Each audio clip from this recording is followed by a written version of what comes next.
Welcome, night owls, to 2-Hour Horror Stories. I'm your host for the next 2 chilling hours. These aren't just bedtime stories, they're terrifying. Subscribe if you dare, and tell me in the comments where you're listening from. Now, silence your phone, close your eyes, and let the horror in. They had driven nearly 5 hours into the pine-choked wilderness of northern Montana, looking for a quiet place to disconnect. Melanie and Jason, a couple from Denver, had found what they thought was the perfect secluded spot. It was supposed to be a tiny lakefront rental, listed on a small travel blog that specialized in off-the-grid getaways. No cell service, no tourists, just trees, silence, and each other. But when they arrived at the coordinates given by the blog, the cabin wasn't there. Instead, the road dead-ended into an overgrown trail with a rusted metal sign that simply read, "Keep out, private land." Jason swore he had triple-checked the GPS. Melanie checked again. The blog post had a photo of a small wooden cabin with a sloped green roof and a white rocking chair on the porch. It had matched the area perfectly. Same tree line, same mountains in the background, but no cabin. Still, just as they were about to turn back, Melanie noticed something. Tire tracks, faint but fresh, leading off into the trees behind a bend in the trail. Curiosity got the better of them. They parked the car and followed the tracks on foot. The forest seemed to quiet around them. Even the birds were gone. The deeper they went, the more they felt something was off, but neither of them said it out loud. After 20 minutes, they found it.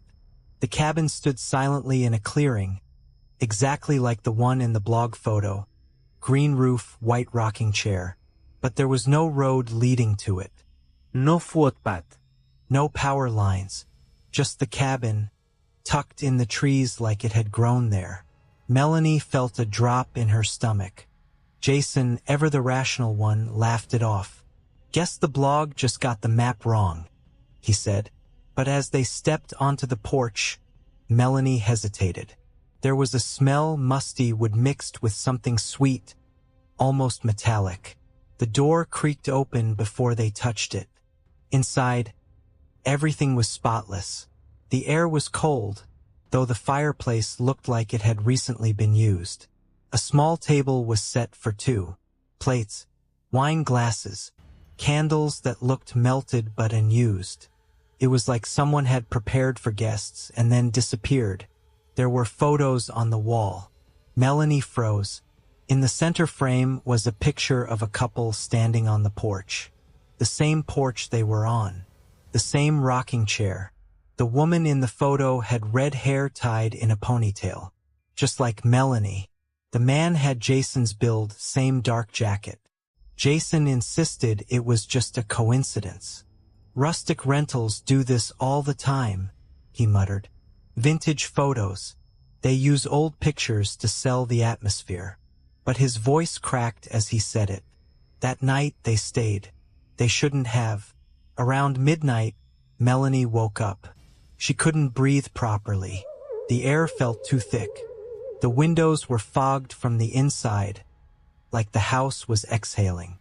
She heard the sound of rocking. The porch chair, back and forth, back and forth.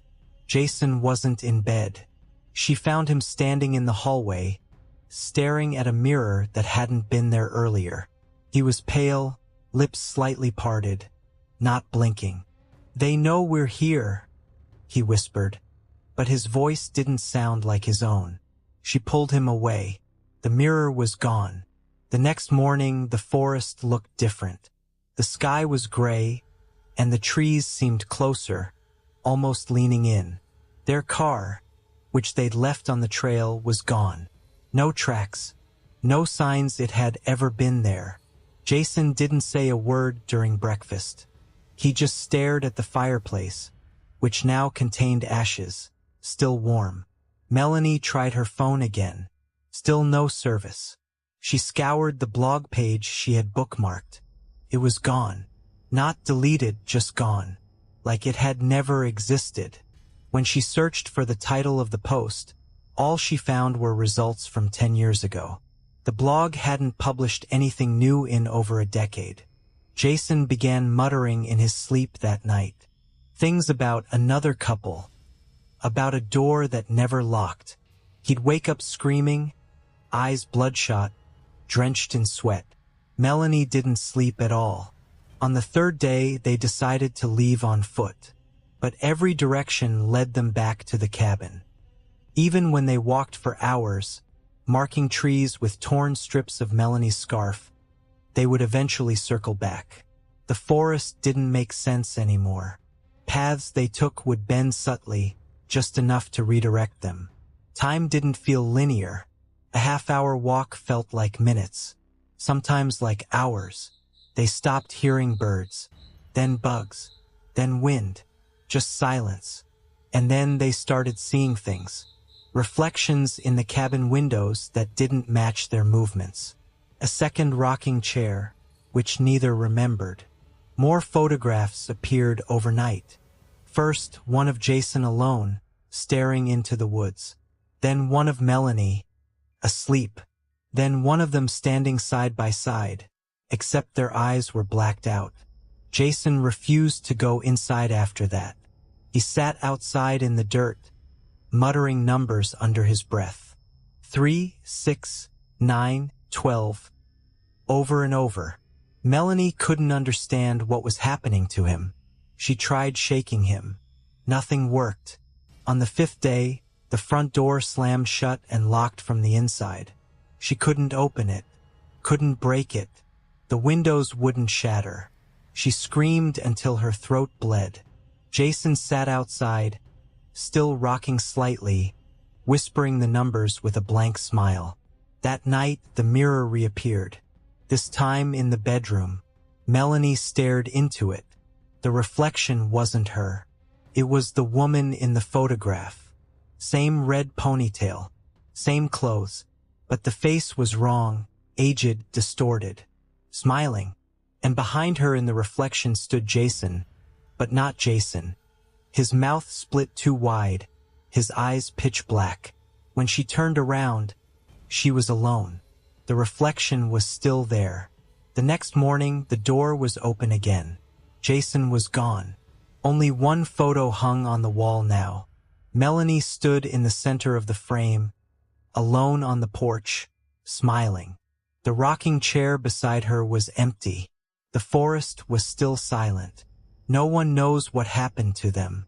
When search teams eventually passed through the area weeks later, they found no cabin, no trail, no tracks, just a rusted keep-out sign at the end of an unused dirt road.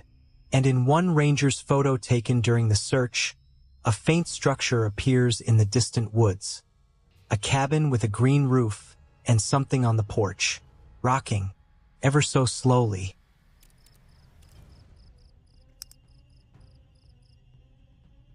Emily's flight landed later than expected. Storms had delayed her connecting leg, and her phone was nearly dead by the time she reached the small coastal town where she'd planned a solo retreat. The boutique hotel she booked, a quiet seaside inn called the Lantern House, was supposed to be right off the main street. But Google Maps rerouted her down a dim, unfamiliar road just outside of town. Rain misted over the windshield as her rental car approached a looming stone building tucked into a thicket of fog. An old sign, barely legible in the headlight glow, read, "Hotel Vestige."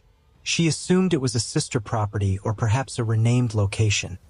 After all, her reservation details had vanished after her phone died, and this hotel was the only one she saw for miles. The parking lot was empty, save for a single black sedan with no license plate. Inside, the lobby was too quiet. Dim chandeliers swayed slightly, though there was no breeze.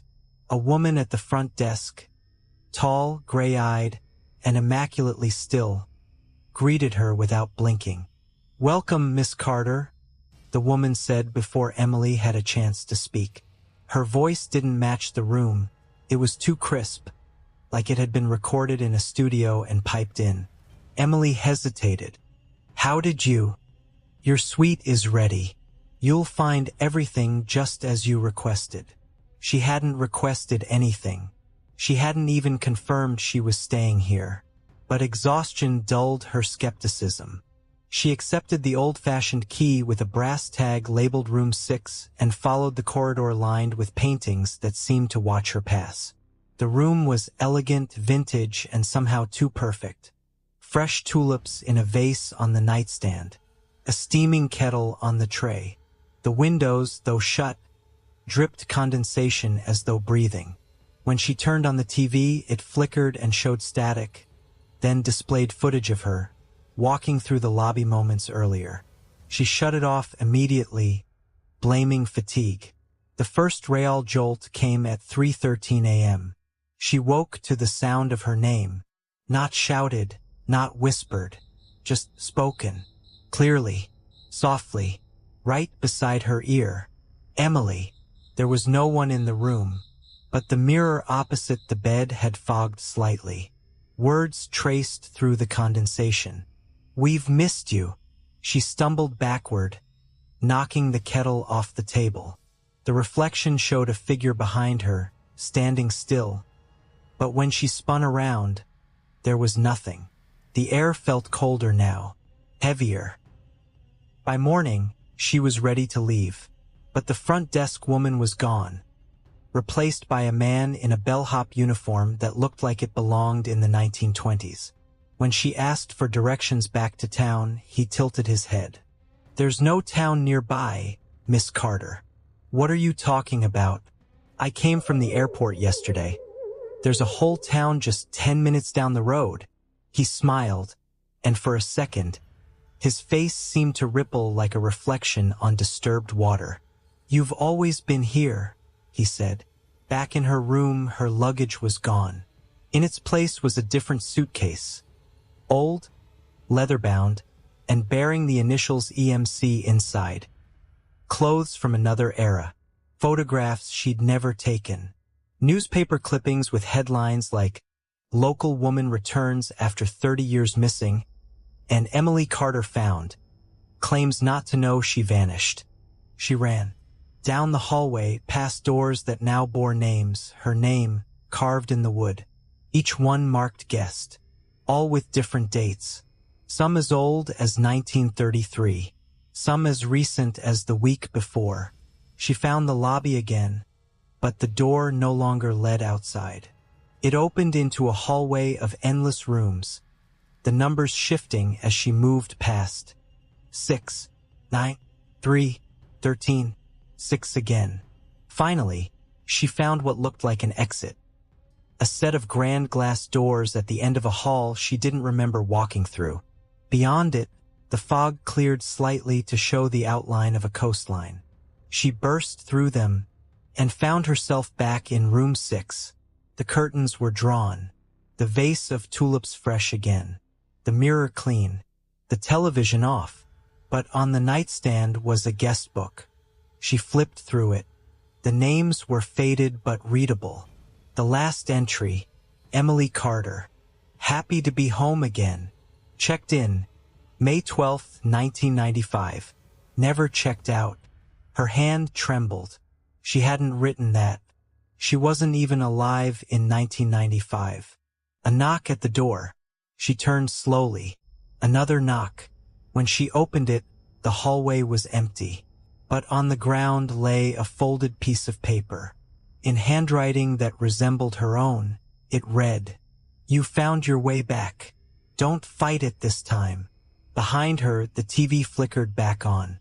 A static screen, then a new feed. Emily standing in the hallway. Emily turning toward the camera. Emily smiling. The smile wasn't hers, and neither was the reflection that stared back from the mirror.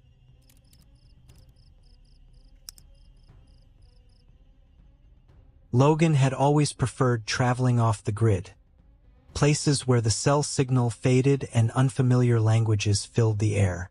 When he stumbled across a travel forum post about an unlisted island somewhere off the coast of Malaysia, he was instantly intrigued.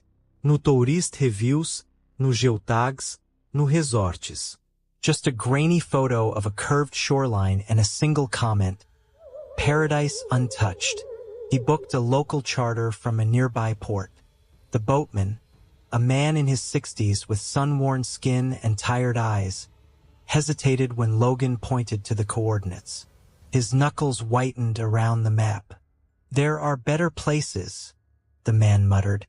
"I want quiet," Logan insisted. The man sighed and took his money. The boat ride lasted 3 hours, but the sky seemed to shift strangely. Dark clouds forming too quickly, then disappearing without warning. As they neared the island, Logan noticed how unnatural the water became. Still, too still. No waves. No birds. Not even the faint sound of wind. When he stepped onto the shore, the boatman didn't follow. He remained seated, staring ahead, not saying a word. "I'll be back tomorrow," he said, and pushed off without another glance. The island was stunning. Clear water, thick jungle, perfect weather. But something felt staged, manufactured, like a memory trying to remember itself. Logan set up his tent near the beach and ventured inland. No signs of wildlife. No footprints. No litter. The sand was pristine, yet not a single crab or bird stirred. The trees loomed tall and dense, yet even the leaves seemed reluctant to rustle. He felt as though the entire island was holding its breath. Deeper into the jungle, he found a path. Not natural, straight, cleared, lined with symmetrical stones. It led to a clearing where several wooden huts stood in perfect rows. Each was weathered with time but intact. Doors closed. No signs of life. No smoke. No sound. Logan knocked on one door out of curiosity. It creaked open slowly, revealing a neatly made bed, a table with rotted fruit, and a cup of water that hadn't yet evaporated. He stepped back, unease blooming in his chest. Who lived here? And where were they? At night, the jungle changed. The silence deepened into something more oppressive. Logan lay in his tent listening, not to animals but to movement. Footsteps, slow, purposeful, circling. He turned on his flashlight and crawled out. Nothing. The beach was empty, but the footprints. There were dozens in the sand. Barefoot, small, childlike. They came from the jungle and stopped just a few feet from his tent. And none of them led away. He didn't sleep. The next morning, he followed the footprints back into the jungle. They led him to a new clearing, one that hadn't been there yesterday. In the center stood a single stone structure. Carved symbols lined its walls. Twisting, unreadable script that seemed to move subtly if stared at too long. Inside, the air was cold, unnatural. On the floor lay dozens of faded photographs. Tourists, travelers, smiling faces in front of the same beach, the same jungle. Some photos were black and white. Others were recent. But in every photo, there was something off. Background figures watching from a distance. Faces blurred out by motion despite no movement. In one photo, Logan saw a man standing on the shore with a red backpack. His red backpack. He dropped the photo. When he looked up, the structure had changed. The walls seemed closer, tighter. The exit now looked farther than it should. He rushed out only to find the jungle path gone. The trees had moved, reformed. Now they surrounded him like a maze. He walked for hours. Every turn led him back to the huts. Except now, the huts had lights flickering inside. Shadows passed behind curtains. A faint humming, like lullabies sung off-key, came from within. He didn't go inside.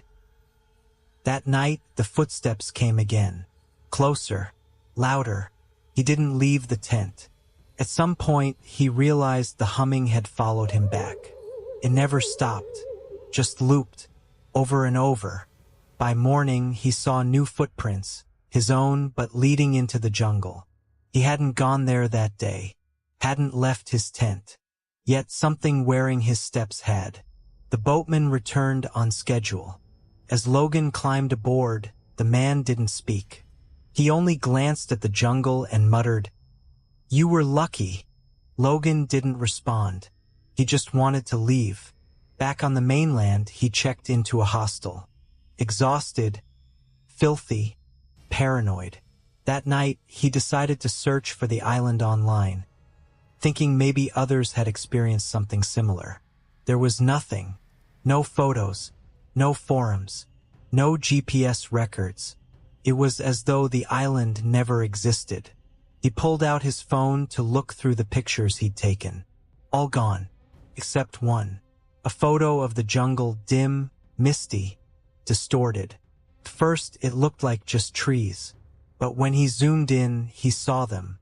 Dozens of figures, half hidden in the foliage, smiling, watching, and standing in the middle holding a camera was Logan. Only he didn't remember taking it, and the timestamp showed the photo was taken tomorrow.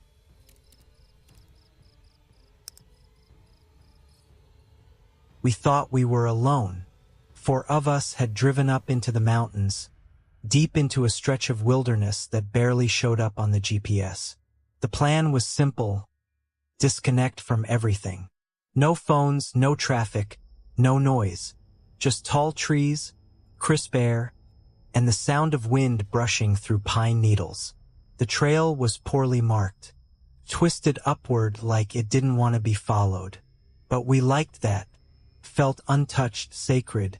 Even as the elevation climbed, the air grew thin, and so did our confidence. Every so often, we'd pause and glance back. Not for fear, but for beauty. That changed by the second day. We first noticed the footprints near the creek. At first, we thought they were ours, but there was something off. The spacing was too long, like whoever made them had an unnatural gait. And there were too many. We'd hiked in a straight line. These prints circled. Alex tried to laugh it off. Probably just an animal, or another hiker. But the nearest ranger station was 30 miles away, and we hadn't seen another soul since we'd parked. That night, the forest didn't sleep. Branches snapped far too close to the tent. We whispered to each other, asking if anyone had heard it too. But no one wanted to be the one to look. In the morning, we found a small pile of rocks just outside the tent flap. Arranged carefully, almost ritually. Balanced like fingers had shaped them one by one. They hadn't been there before, and none of us had done it. Hannah took a picture. The image didn't save. She said her phone glitched. The battery went from 80% to 0% in seconds. Same thing happened to Marcus's camera. It was the 4th day when we saw him. Far down the slope, nearly hidden in the trees, was a figure. Just standing. Watching. We didn't speak. We didn't wave. We just stared, waiting for him to move. He didn't. When we blinked, he was gone. Felt like a trick of the eye. Our minds trying to impose shape onto shadow. But then that night, we heard the breathing. Right outside the tent wall. Steady. Human. But slow. Deliberate. Like he wanted us to know he was there. We didn't sleep. By morning, Alex was gone. His boots were still by the fire pit. His bag untouched. No footprints led away. None. It was like he had just been erased. We screamed for hours. We ran through the trees in every direction, calling his name until our voices were raw. But all we got in return was silence. Not even the birds dared to answer. And then came the carving. Etched into the bark of a tree near our camp was a single word. Stay. It wasn't a warning. It was a command. That night, we barricaded the tent. Stacked stones and branches around it like a fortress. But it didn't matter, because something moved through the trees with purpose. No footsteps. Just the sound of breathing, closer this time. It circled us all night. And at dawn, we saw what he left behind. A trail of boot prints, Alex's boots, leading away from the fire pit. But the steps were far too long, almost like his legs had been stretched, like he wasn't walking right anymore. We followed, because what else could we do? The path twisted downward, into a ravine we hadn't seen before. The deeper we went, the quieter everything became. No birds. No insects. Just the sound of our own hearts beating like war drums in our ears. We found Alex, or something wearing Alex's face. He stood barefoot in the middle of the trail, his expression blank, eyes wide with nothing behind them.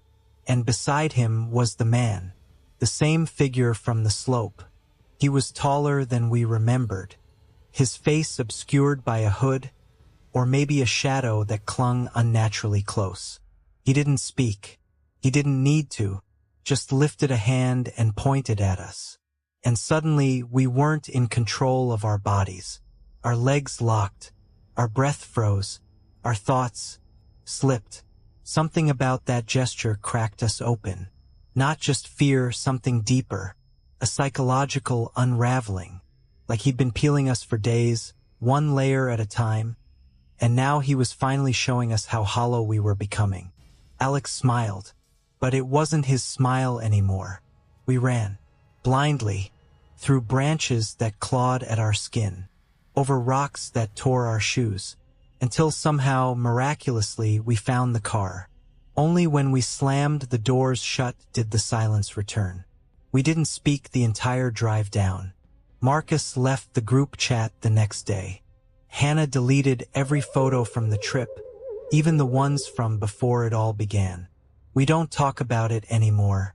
But sometimes, when I'm in the shower or lying awake at night, I feel like someone's watching me. Not outside the window, not behind me, but inside. Like the man never needed to follow us, because we brought him back.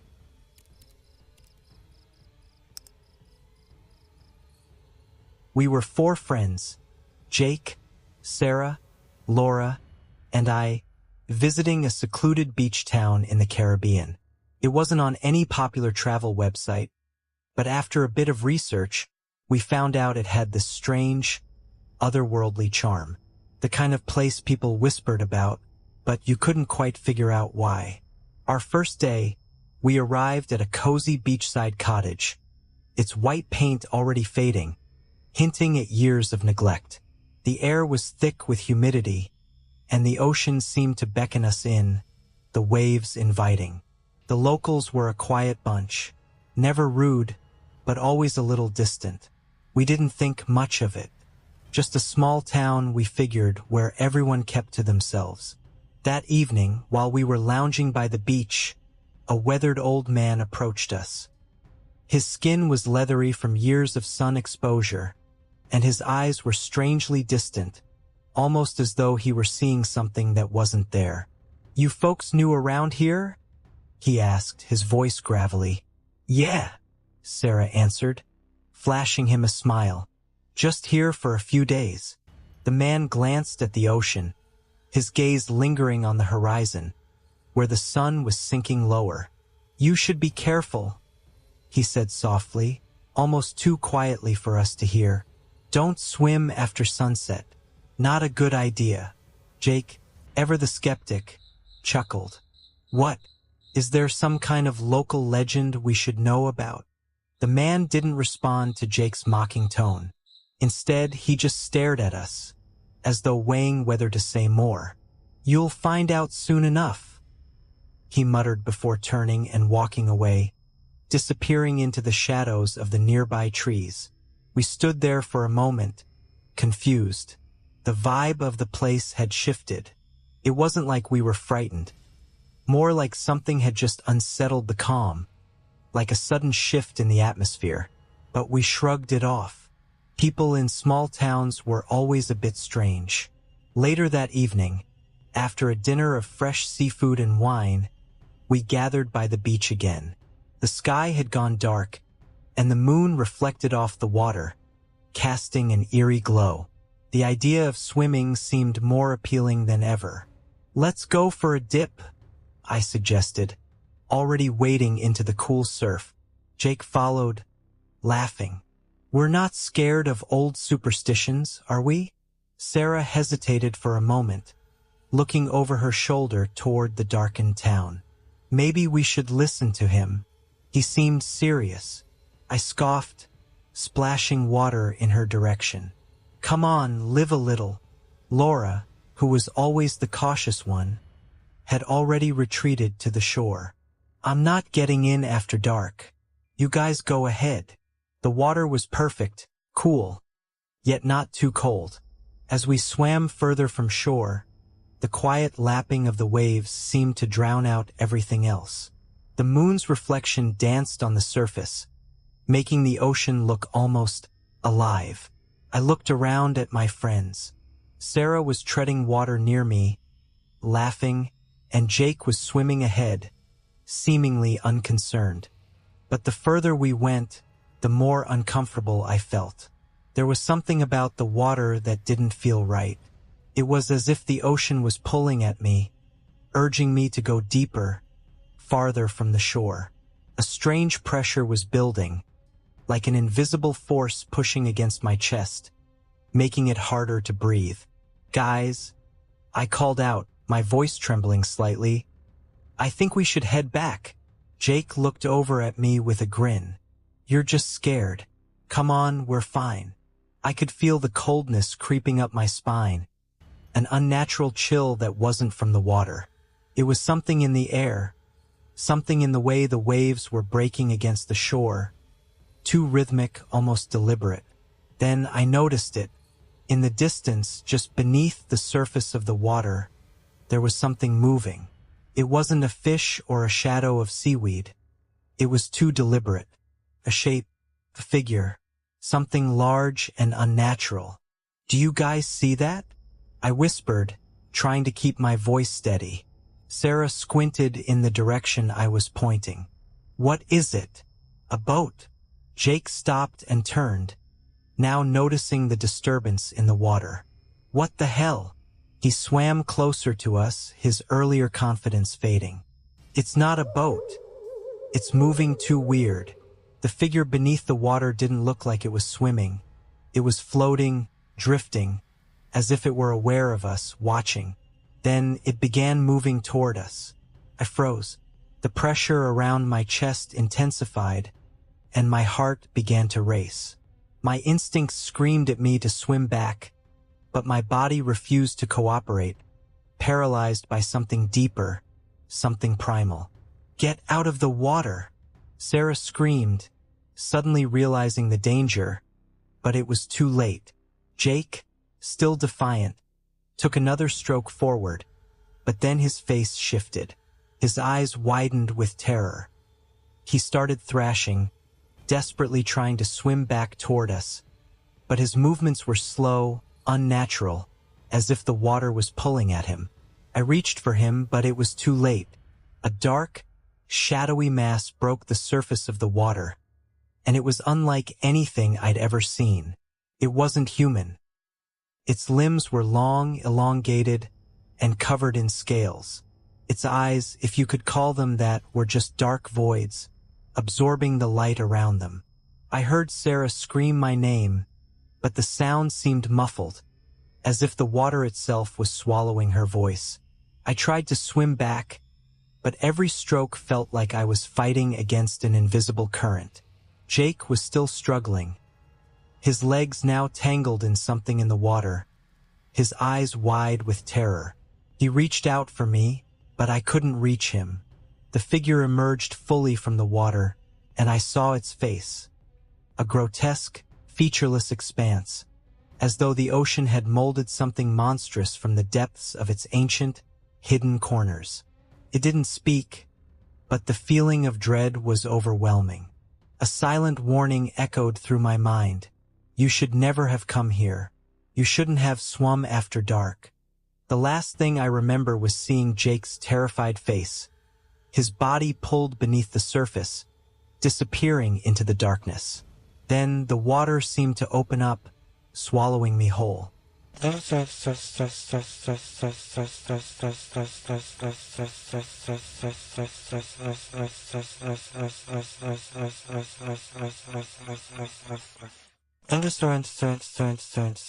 There were only 3 of us left the next morning. We made it to the shore somehow, Sarah, Laura, and I, our bodies aching, our minds foggy, as though we'd been asleep for years. Jake was gone, his disappearance never fully explained. The locals never mentioned the creature again, but they never had to. The warning was clear now, unspoken. Don't swim after sunset. And I never did again.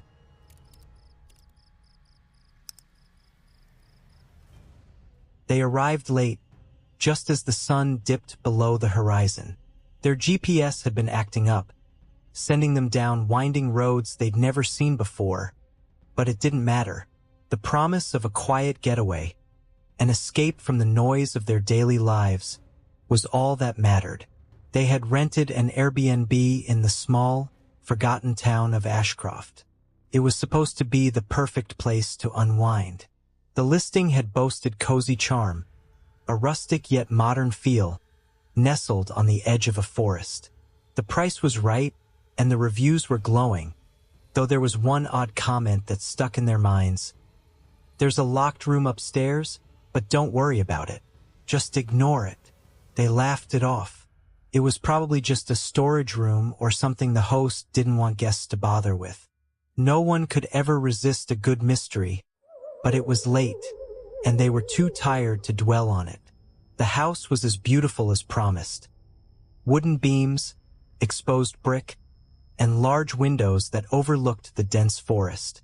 It was cold, but that only added to the charm. They settled in quickly, unpacking their things before heading to bed. But as they passed the staircase, their eyes lingered on the door at the end of the hall, locked and unmarked. Let's just get some sleep, one of them suggested, but the other seemed hesitant. Do you think it's a wine cellar or something? They asked, glancing at the door again. Could be, came the reply. Maybe it's just a maintenance closet. Who knows? It didn't matter. They didn't want to waste any more energy on it. Tomorrow they'd hike through the woods, explore the town. The locked door would be forgotten. But when the clock struck midnight, something stirred. It started as a faint noise, like the creaking of wood in the wind, but it was rhythmic, persistent, like someone tapping gently on the door. They had been asleep when it first started, but the sound dragged them from their slumber, sending a chill creeping down their spines. They exchanged uneasy glances in the dark. "Did you hear that?" one asked. The other nodded. It sounded like someone's knocking.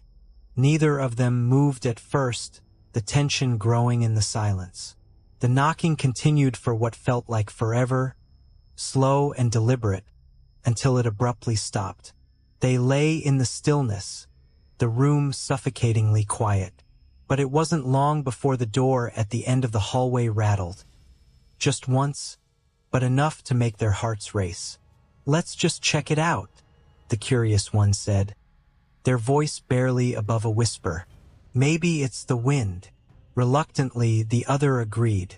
The night was oppressive, the air thick with something unspoken.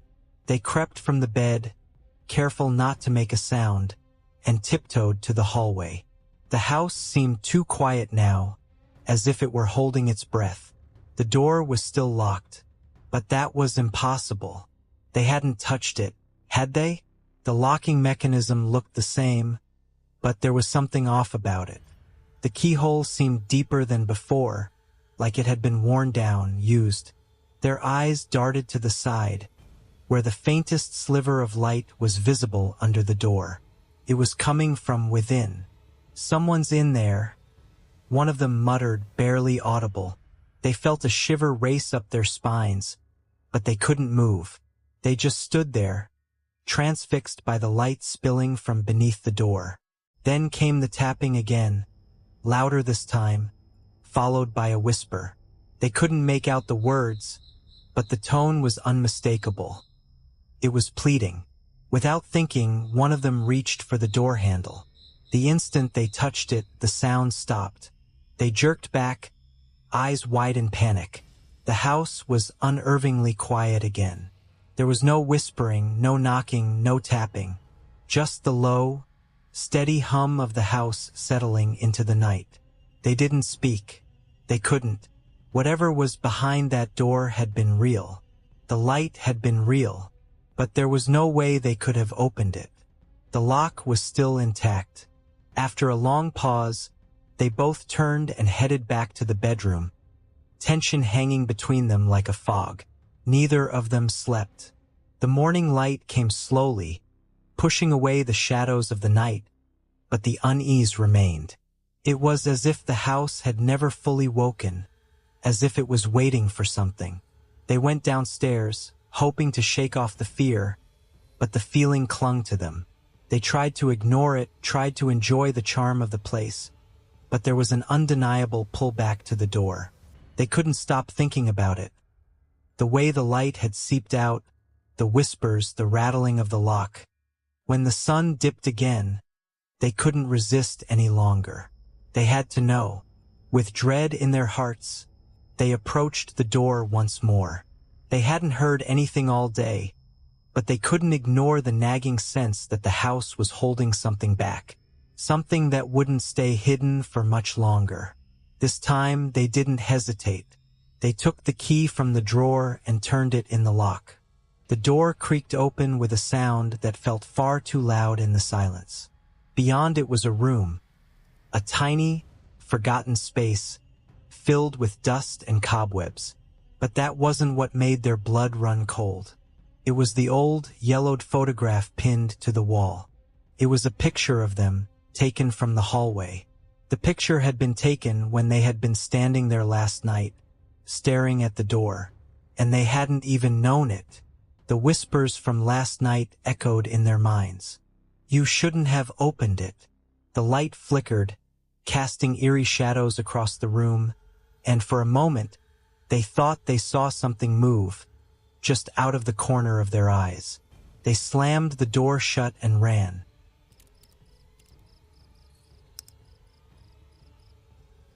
It started as a simple camping trip, just me and my two friends, Sarah and Ben. We had planned it for weeks. A quick escape from our stressful city lives to the peace and quiet of the wilderness. We chose a remote spot, deep in the forest, miles away from the nearest trail. The perfect place to disconnect from everything. Our first day was idyllic. The weather was perfect, the sun shining through the towering trees, and the air was crisp and fresh. We set up camp, cooked some dinner over the fire, and settled in with a few beers. The kind of night that makes you think that maybe this is what life was all about. Nature, good company, and no distractions. But as the sun dipped below the horizon, an unsettling quiet fell over the woods. The wind stopped, the birds grew silent, and for a moment, it felt as if the entire forest had held its breath. We dismissed it as nothing, though, focusing on the warmth of the fire and the laughter we shared. When we finally turned in for the night, I didn't think twice about the silence. We crawled into our sleeping bags, the sound of the fire crackling still echoing in the distance. The darkness outside our tent was absolute, the kind of dark that swallowed up everything. I'm not sure how long we had been asleep when it started. A soft tap. It was barely audible at first, but unmistakable. Came from the side of the tent, just above my head. Top, top, top. At first, I thought it was an animal, maybe a branch brushing against the canvas. But the tapping didn't stop. It continued in a steady rhythm, like someone was lightly drumming their fingers against the fabric. I lay still, heart racing, trying to convince myself it was nothing. But then, I heard Ben's voice, quiet but tense. "Did you hear that?" I didn't respond. I wasn't sure how to explain the feeling creeping up my spine. Sarah stirred, her breath shallow. The tapping continued, and then something worse happened. The sound, it changed. It was no longer a tapping. Now it was a scratch, a dragging sound, like fingernails gently scraping the canvas. Slow, deliberate. A chill crept up my spine as I listened, my body frozen in fear. What could it be? The thought of an animal was comforting in comparison to the other possibilities. Ben shifted beside me, but he didn't say anything. None of us spoke. We were all listening. The scratching stopped, but the silence that followed was worse than the sound itself. My heart thudded in my chest, louder than the wind outside. I counted the seconds, each one dragging on like an eternity. And then a soft thud came from the opposite side of the tent. I couldn't take it anymore. I reached out and shook Ben's shoulder, whispering urgently, "Ben, you have to check it out." He didn't respond right away, and I thought maybe he was too scared to move, too afraid of what was outside. But after a few moments, he finally whispered back, "I'll check in a second." A second. I swear that second felt like an hour. He shifted again, and then the tapping started once more. Faster now, almost frantic. It was like whatever was outside had gotten impatient. Then there was a soft voice. I couldn't make out the words, but it was there, faint but clear, almost like it was calling my name. "Did you hear that?" Sarah whispered, her voice trembling. The tapping stopped abruptly. I held my breath, straining my ears to catch any hint of sound. The silence was suffocating. "Is anyone out there?" Ben called, his voice shaky. He didn't even bother to check the flap of the tent. His eyes were wide, fixed on something just beyond the fabric. Then we heard something we never expected. A whisper, faint but unmistakable. It was on the other side of the tent, just beyond the corner where the fabric had sagged. "Let me in." We all froze. None of us moved. The voice wasn't an animal. It wasn't a person either. Sounded off, wrong. But there was no mistaking it. Someone or something had just asked to be let in. Another tap. And then, as if the forest itself was responding, we heard a low growl. It wasn't close, but it wasn't far either. It wasn't like anything I had ever heard before. Too deep, too guttural. Not an animal growl, but something else. The silence that followed felt even heavier. We all just lay there, hearts pounding in our chests. I could feel the air growing colder, my breath visible now in the freezing night. Ben finally whispered, barely audible, "We need to get out of here." But the tapping came again, this time from the roof of the tent. Faster, frantic. I could hear it, but I didn't dare look. None of us moved. None of us spoke. We just listened. We could feel the presence on the other side of the tent, circling, waiting, tapping and scratching as though it was trying to get in. And then, as suddenly as it began, the sound stopped. The growl faded into the distance.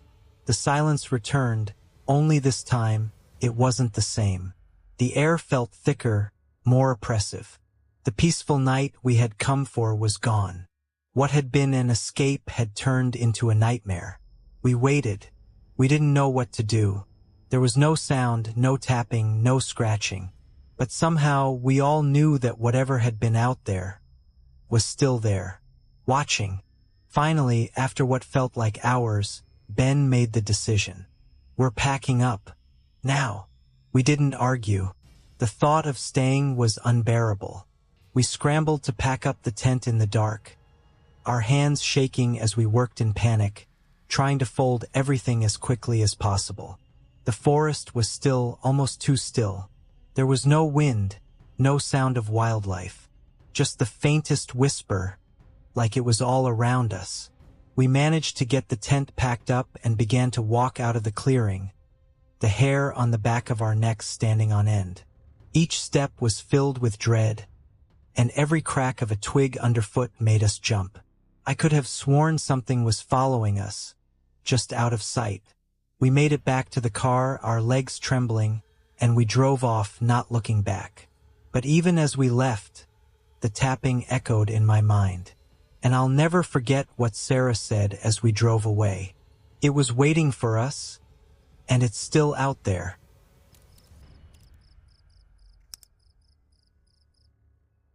We had been hiking for hours, the air thin and cold. As we made our way up the mountain trail, the group, a mix of curious tourists, clung to the trail with a nervous excitement, their chatter drowned out by the wind's whistle. It had been a long journey to this secluded mountain range, a place so far removed from the bustle of our daily lives. We felt as though we were stepping into another world entirely. "Stay close," our tour guide, David, had said when we first set out that morning. His voice was calm, reassuring, yet there was something in the way he spoke that seemed almost too guarded. David had been a seasoned guide, or so we were told, his rugged appearance and weather-beaten face lending him an air of authority. Yet something felt off about him. He didn't engage much in casual conversation like other guides we'd had on previous tours. Instead, he kept his eyes focused on the path, scanning the horizon as if waiting for something. "We're almost there," David said after a couple of hours. "There's a rare view at the peak one few have seen.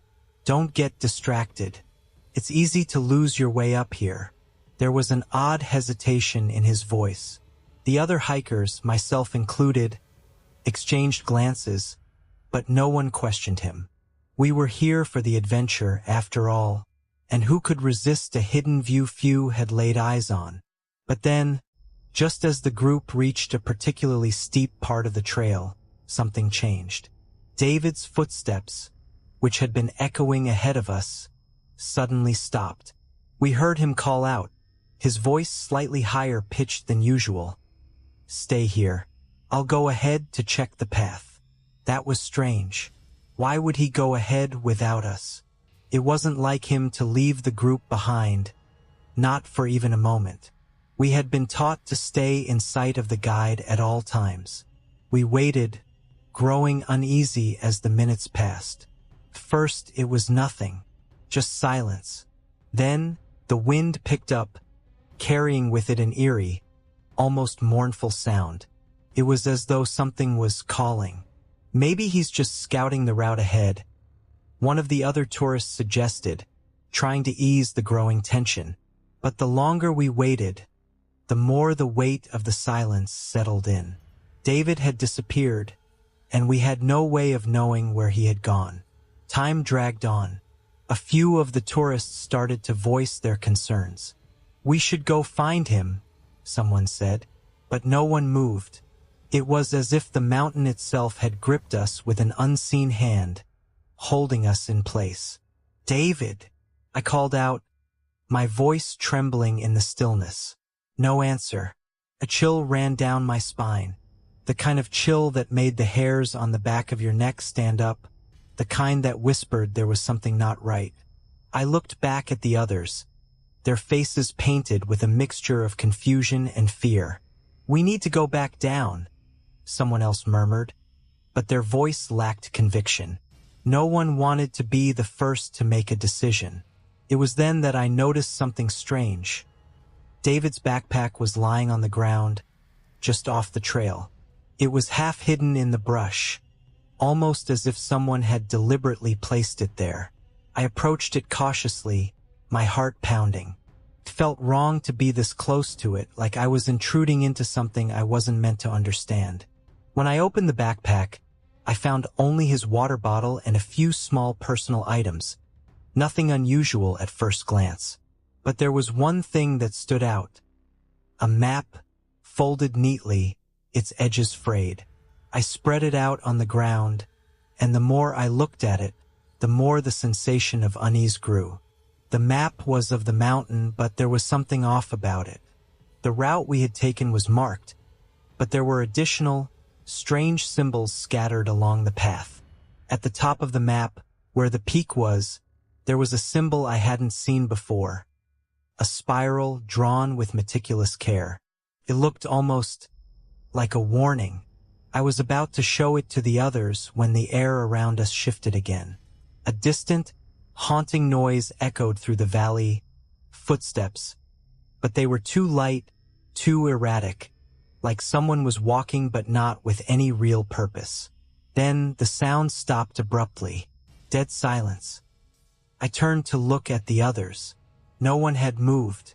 "We need to go," I said, my voice sounding too loud in the oppressive quiet, but no one responded. The group seemed frozen, paralyzed by a growing dread none of us could explain.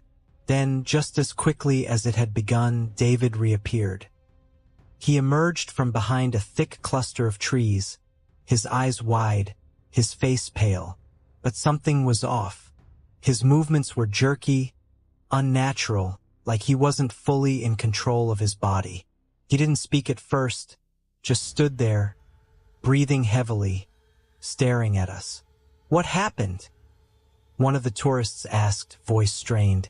David's eyes flickered toward the trail, then back to us.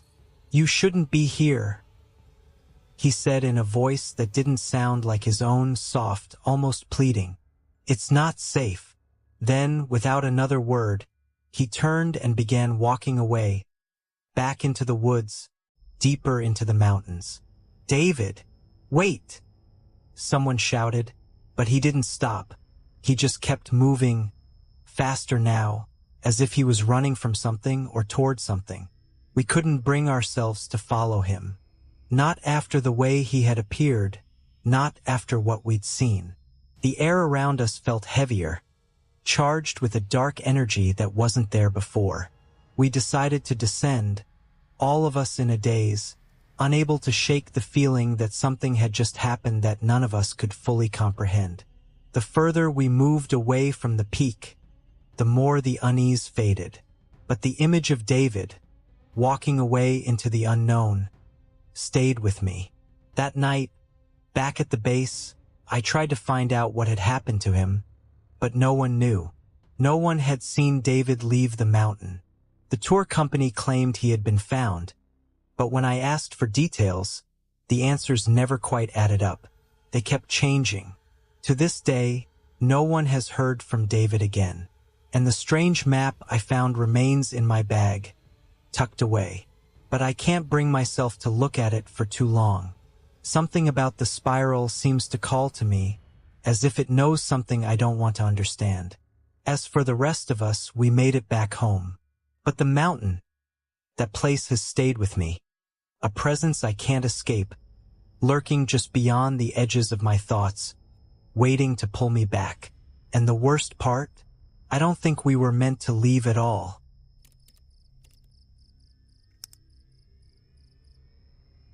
It was meant to be a peaceful getaway.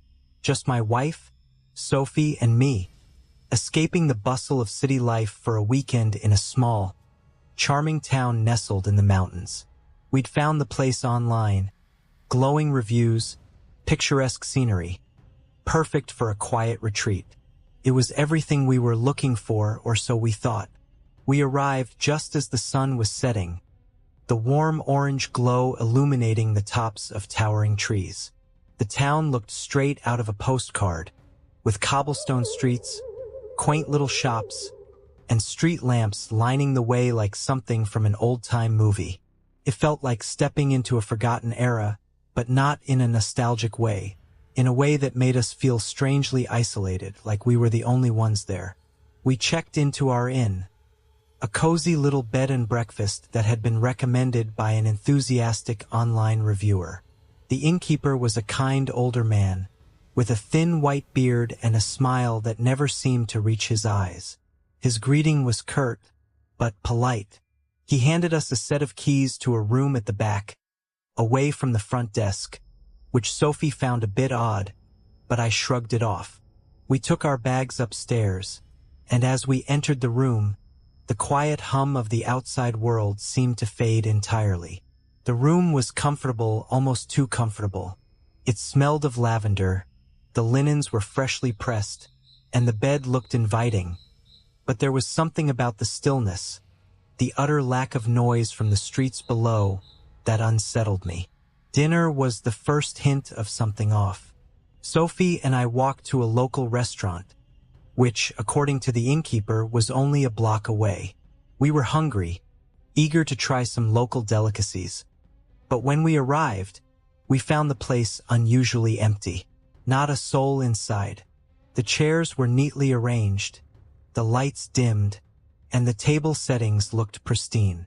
It was as if the restaurant had been prepared for a crowd that simply never came. We stood there for a moment, wondering if we had missed the rush hour. Sophie was the first to speak. Maybe they're just closed for the night? I looked around again, noticing the silence that seemed to stretch beyond the walls, beyond the windows. There wasn't a single car parked outside, no chatter from the streets. It was unnervingly quiet. As we turned to leave, the door opened with a soft chime. A man stepped inside, wearing a worn-out jacket and a cap pulled low over his eyes. He didn't seem to notice us at first, as if he was so absorbed in whatever he was doing, he had forgotten where he was. He shuffled to a corner of the room, sat down at an empty table, and began to flip through a menu as if he were alone in the world. Sophie and I exchanged a glance. "Let's just go," I whispered. She nodded, but before we could leave, the man looked up at us, his eyes hollow, as if something was missing, something important.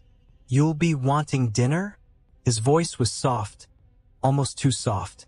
I nodded, feeling a strange unease crawling up my spine.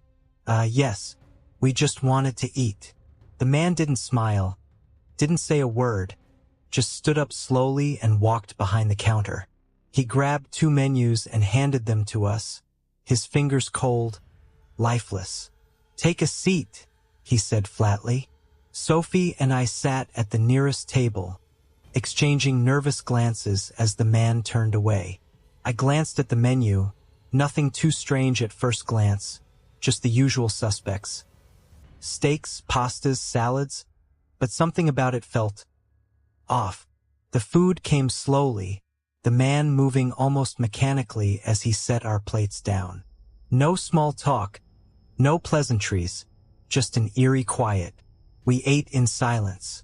I noticed that the few other tables were still unoccupied. But what made my skin crawl was the feeling that we weren't alone. Though no one was there, felt like someone was watching us, watching from the corners of the room, from the shadows. But every time I looked around, no one was there. After finishing the meal, we stepped outside. The sun had completely dipped below the horizon now, and the chill of night was creeping in. Still, there was no one around. Not a single soul. Not a car on the street. No lights on in the houses we passed. It was as if the entire town had been frozen in time. Sophie, ever the optimist, suggested we go back to the inn, perhaps explore the town tomorrow. But I could feel the tension building inside me. Something wasn't right, not just with the restaurant, but with the entire town. As we walked back, the streets grew darker. Streetlights flickered as we passed, their faint glow casting odd shadows along the cobblestones. We reached the inn, and I looked up at the windows of the second floor, where our room was. For the briefest moment, I thought I saw movement in one of the windows, but when I blinked, it was gone. We entered the inn, greeted by the same silence. The innkeeper was nowhere to be seen, though I was certain I had heard him downstairs just moments ago. Sophie went to the bathroom, and I stood by the window, looking out onto the empty street below. That's when I noticed it. On the far end of the street, beyond the fog and darkness, I saw a shadow, a figure standing perfectly still in the distance. It wasn't moving, just staring in our direction. And for a moment, I thought I saw the same man from the restaurant, but his face was obscured by the fog. I didn't mention it to Sophie. There was no need. She didn't need to know that something about this town was so wrong, so deeply wrong, that I could feel it in my bones. The next morning, the town looked the same, almost too perfect. We went to a small cafe for breakfast. The moment we entered, The doorbell chimed, but no one was there. No customers, no staff, just silence. But this time, the door closed behind us with a loud, resounding click. I turned to Sophie. "Let's leave. Now." She didn't question me. We paid for our stay and packed up quickly. As we stepped outside and started toward the car, I glanced back one last time at the empty streets. That's when I saw it. On the other side of the road, in front of an old house, I saw the innkeeper standing still, watching us. His face was expressionless, his eyes empty. I turned away, feeling the cold knot in my stomach tighten. We never spoke of the town again, but as I drove away, I couldn't shake the feeling that no one had ever really lived there.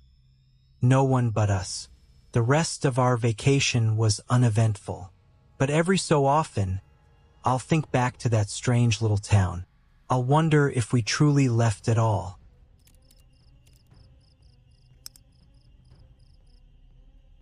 It wasn't supposed to be like this. I had planned my vacation months in advance. A quiet retreat in a tropical paradise, away from the stresses of work, just me and the clear blue waters. I was supposed to land in a small, well-known beach resort, the kind where the hardest decision was choosing between a fruity cocktail or the endless horizon. I had never expected this. I woke up with the soft hum of an unfamiliar language in the background. It wasn't loud, but it was distinct, choppy, almost melodic. For a moment, I thought I was still dreaming, tangled in the warmth of my hotel bed. But as I opened my eyes, I realized something was terribly wrong. The room was small. It looked almost identical to the one I had booked for the trip, but the walls were a muted color, not the vibrant hues I had seen in the photos online. The curtains were drawn tight, and when I reached for my phone to check the time, I noticed the most unsettling thing. The clock was completely different. The time wasn't what it should have been. In fact, the numbers on the clock didn't make sense at all. It was like the hands were spinning in a way I couldn't fathom.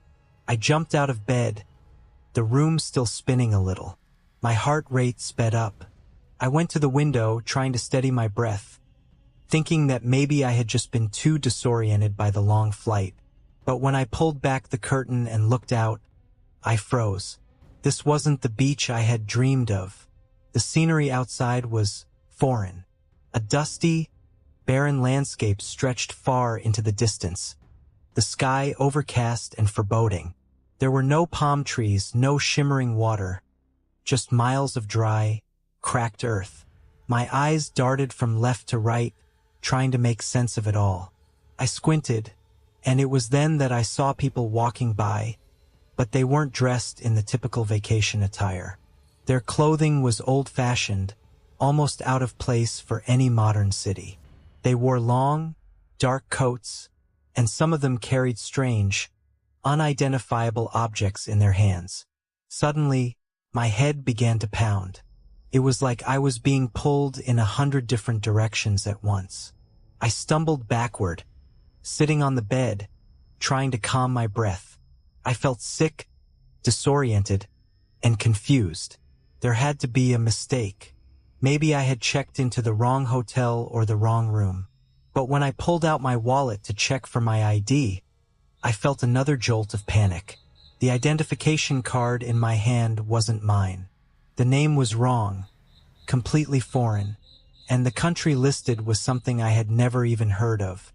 I quickly tried calling my phone, but there was no signal. It was as if the whole world around me had stopped functioning normally. I checked the time again. Now it was completely different. The panic started to rise, and I rushed out of the room to find some sort of explanation.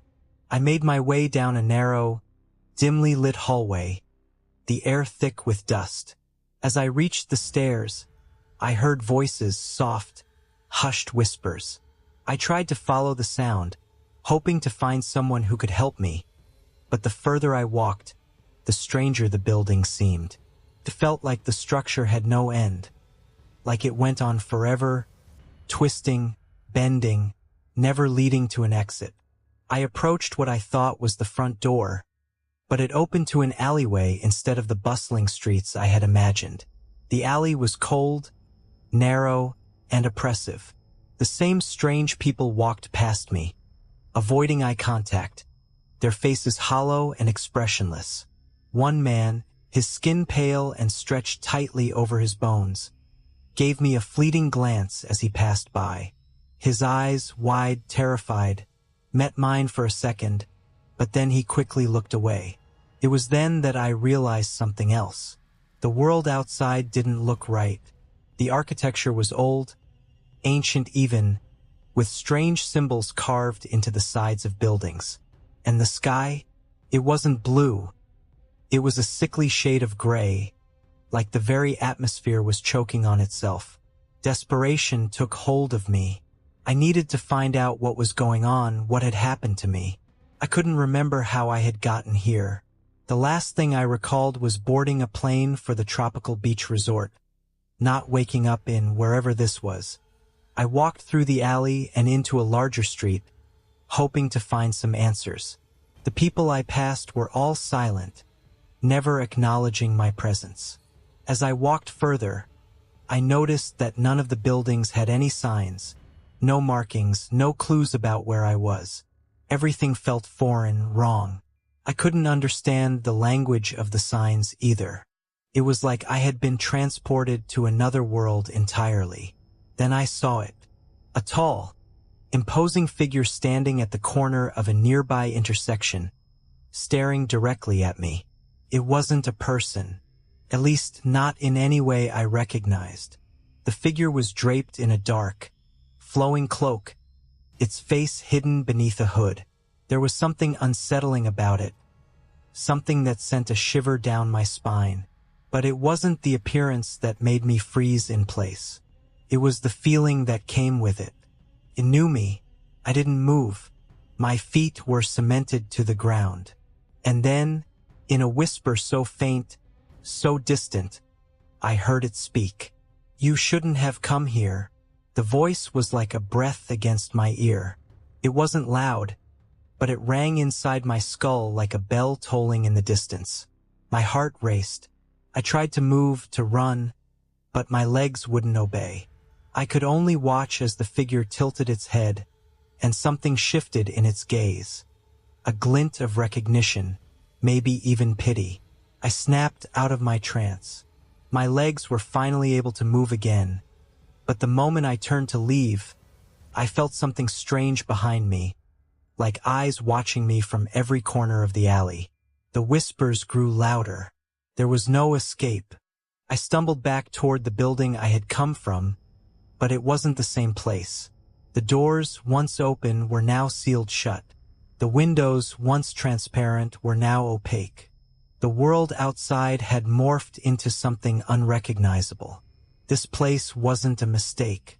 It wasn't a bad dream. I had no idea how, but I had found myself in a place that wasn't supposed to exist. Somewhere that no one was ever meant to wake up in. And as I pressed my hand against the cold, unyielding door, I couldn't shake the feeling that this was only the beginning of something far worse.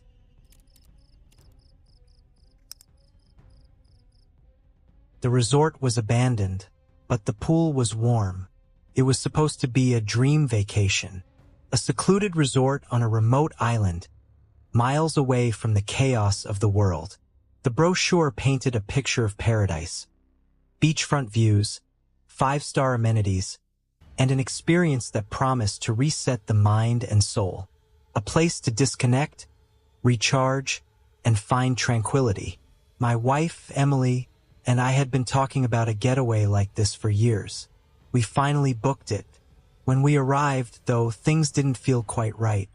At first, it was subtle, a quiet, unsettling stillness in the air, like the world itself was holding its breath.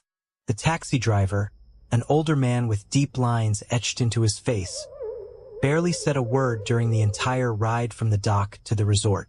He had a strange, fixed expression, his eyes constantly flicking toward the rearview mirror, as if watching something or someone that wasn't there.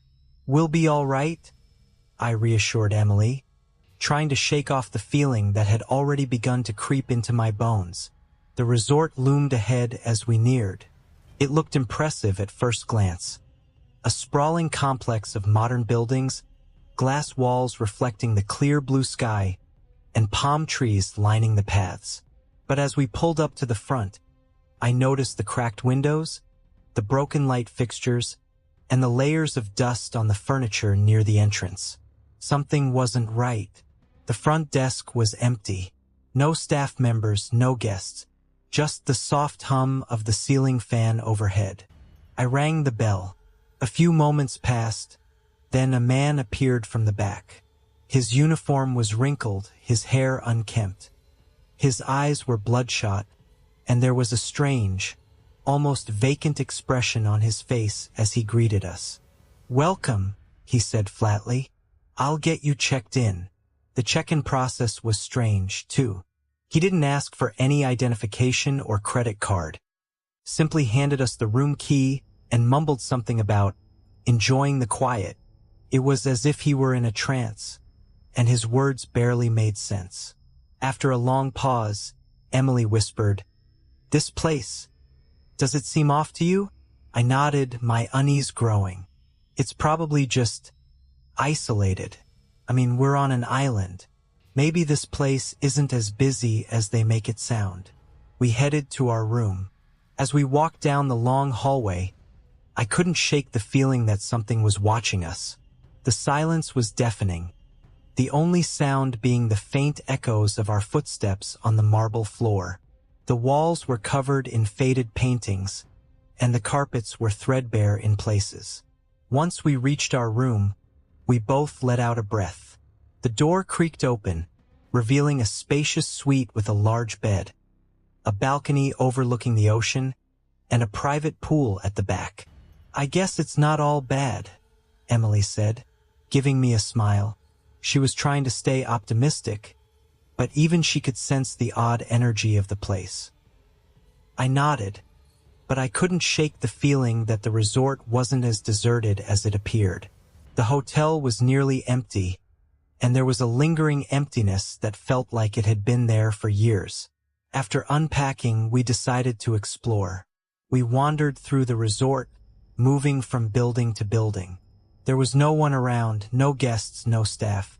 The lights flickered in some places, and the pool areas were eerily still. The lush greenery around the resort had a dark, overgrown quality, and the sound of distant waves crashing against the shore seemed strangely muffled. We eventually stumbled upon the main pool.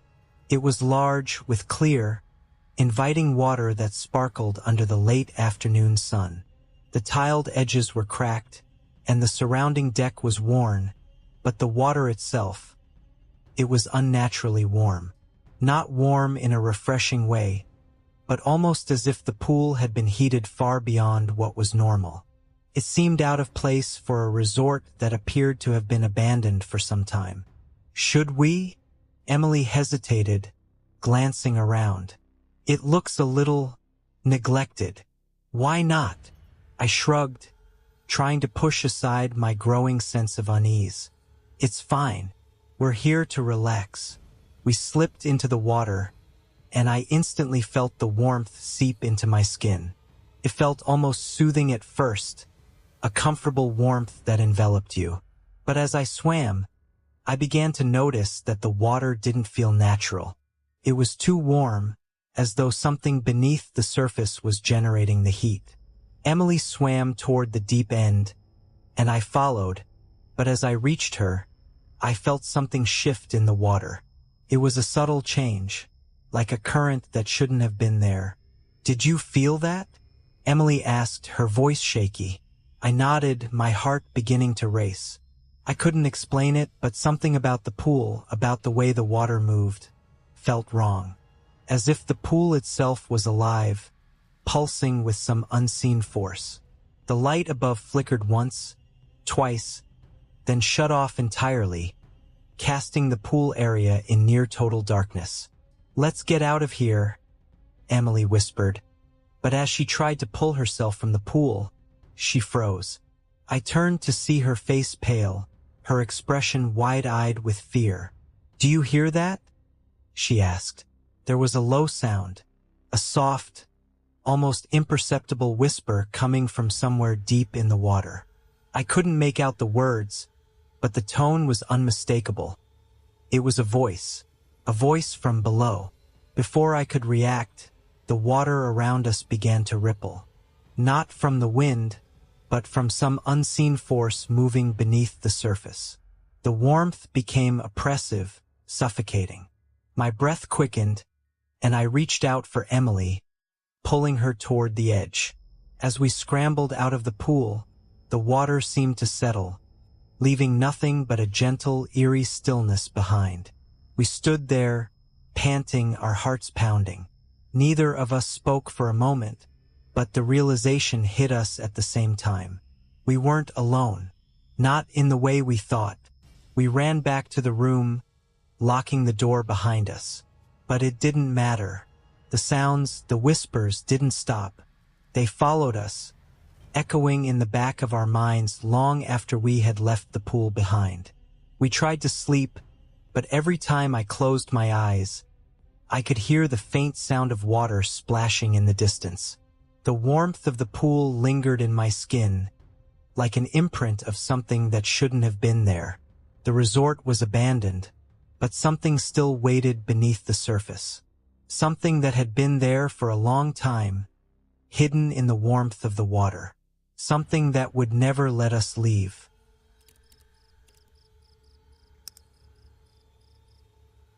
It was supposed to be the perfect weekend getaway. A quiet retreat in the woods to unwind from the grind of city life. My friends and I had rented a cozy cabin tucked deep into a national park, miles away from any urban noise. No cell service, no distractions. Just nature, the kind of peace you only find far from civilization. We arrived at dusk, the sun slowly dipping behind thick trees. The air was cool, crisp, almost unnaturally quiet. Only the occasional chirp of a distant bird broke the silence. There was something unsettling about it, a stillness that made you feel like the world was holding its breath. But we shrugged it off. After all, it was just the wilderness, right? The cabin was small but charming, with wooden beams and a stone fireplace. We unpacked quickly, eager to relax. We planned to spend the next few days hiking, fishing, and just soaking in the isolation. As night fell, the wind picked up, rustling the branches above. The crackling fire inside gave us warmth as we sat around, joking, telling stories, and sipping on drinks. There was an odd comfort in the way the flames flickered, casting long shadows across the walls. But as the fire began to die down, the silence outside grew thicker, deeper. It wasn't until we all went to bed that we heard it. First, I thought it was just the wind, a branch snapping or an animal moving through the woods. But then I heard it again. My name. It was faint, almost too soft to catch, but unmistakable. Jared! I froze, a chill running down my spine. The voice was so clear, so familiar. But how could anyone be out there? Our nearest neighbors were miles away, and it was nearly midnight. Jared! Came again, but this time it was closer. I bolted upright in bed, heart pounding. I couldn't explain it, but something felt wrong. I listened intently. Silence. The only sound was the wind rustling the trees. But then, once more, the whisper broke the quiet. Jared! I shot out of bed, my mind racing. I grabbed my flashlight and crept toward the door. My friends were still asleep, unaware of the strange voice that called my name. My instincts told me to ignore it, to go back to bed, but something urged me to step outside, to investigate. I shouldn't have. The cabin door creaked open as I stepped onto the porch, the beam of my flashlight cutting through the darkness. The woods seemed to stretch endlessly, the towering trees blotting out the faint light of the stars. Everything felt off. The silence was oppressive, and the air was unnaturally still. I called out into the night. "Hello!" No response, just the rustling of leaves. And then, just as before, the voice came again. "Jared!" It wasn't far now. It sounded so close, as if someone were standing just beyond the tree line. But I couldn't see anything, only the blackness of the woods stretching out before me. I hesitated, every fiber of my being screaming to turn around and go back inside. But curiosity held me in place, drawing me deeper into the night. I took a step, then another. My flashlight flickered, and for a moment, I thought it had gone out. But then it came back on, and I saw something. A figure, just a silhouette, standing between the trees. I froze. My blood ran cold. Was it a person? Was it someone who had wandered out here? But no, it couldn't be. We were miles from the nearest road. There was no way anyone would be out here at this hour. I called again. "Who's there?" No response. But the voice continued, repeating my name, each whisper louder, closer. My heart raced in my chest, and a sickening sense of dread began to settle over me. I stepped forward, my flashlight trembling in my hand. The figure didn't move. It was just standing there. "Jared!" It was almost mocking now, like it knew I was coming, knew I had to approach. I kept walking, my every step feeling like it might be my last. The voice seemed to be pulling me in. I could feel it in the pit of my stomach, that sense of wrongness that made my skin crawl. I didn't want to get any closer, but my legs moved on their own, carrying me toward the figure that remained in the shadows. Then, just as I thought I was about to reach it, something shifted. The air grew colder, heavier, as though the forest itself was pressing in on me. The trees seemed to close ranks, blocking out the little light I had. I turned my head. There was nothing there. No figure, no person, just empty space and the overwhelming silence. "Jared!" I spun around, the voice coming from directly behind me now. My flashlight beam caught nothing but trees, shadows, and more darkness. It wasn't possible. There was no one here. Yet the voice called to me again, now sounding like it was laughing, mocking me. I felt a coldness creep along my spine, an icy touch that felt like death itself. I stumbled backward, my flashlight bouncing wildly as panic began to set in. The voice, still faint but constant, kept repeating my name. "Jared! Jared!" I ran back to the cabin, the sound of my footsteps drowned out by the voice that followed me. I slammed the door shut behind me, gasping for breath, my body trembling uncontrollably. My friends were still asleep, blissfully unaware of the nightmare that had just unfolded outside. I collapsed onto the couch, trying to calm my racing heart. But the voice didn't stop. It lingered in my mind, echoing in my ears. "Jared!" Couldn't sleep. I couldn't think. The voice was there, always just out of reach, always calling me into the woods. I didn't dare go back out there, but I knew, somewhere deep inside, that it would come for me again. The next night, or the next, and I wasn't sure if I would survive it the next time. I didn't stay another night. We packed up and left early the next morning. My friends, still none the wiser, thought I was just being paranoid, but I knew what I'd heard. The voice had been real, and the woods, they were calling me again. It was supposed to be the perfect vacation, a few days away from everything work, stress, and the endless demands of daily life. My friends and I had been planning this trip for months, a weekend getaway to a small, secluded cabin in the mountains. No cell service, no distractions, just nature and each other. We rented the cabin online, and while the reviews were glowing, there was something strange about the place, something off. But with our busy lives, none of us thought too much about it. We arrived late in the evening, after hours of winding through narrow mountain roads. The cabin was exactly as it looked in the pictures, rustic, charming, and isolated, with an old-fashioned fireplace and a picturesque porch that overlooked a dark expanse of trees. The kind of place you expect to find in a postcard. We were all eager to relax, but we couldn't shake the feeling that something wasn't right. There was a strange stillness in the air, an unsettling quiet that felt like it was pressing down on us. The trees around the cabin stood eerily still, even without a hint of wind. I remember thinking, maybe it's just the remoteness of the place.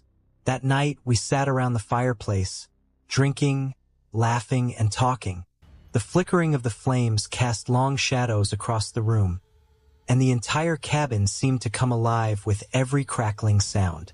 Our conversation drifted from one thing to another, until we finally started talking about taking some photos to document our trip. After a few group selfies, we set up the camera on a tripod on the porch, capturing the view of the surrounding wilderness. The night was crisp, the air sharp and fresh. We smiled at the camera, laughing as we posed, trying to look like the carefree group of friends we were. We took the photo and went inside, letting the camera sit on the table while we settled in for the night. It wasn't until the next morning, when we sat down for breakfast, that someone noticed something odd. It was Sophie, one of my oldest friends, who happened to glance at the picture from the night before. She went silent, her face slowly draining of color. "Guys," she said in a shaky voice, "look at this." Our photo from the night before wasn't what we remembered. The 5 of us were there, standing in front of the cabin with smiles on our faces. But there was someone else, a 5th figure. At first, we thought it was some trick of the light or a glitch in the camera. But no.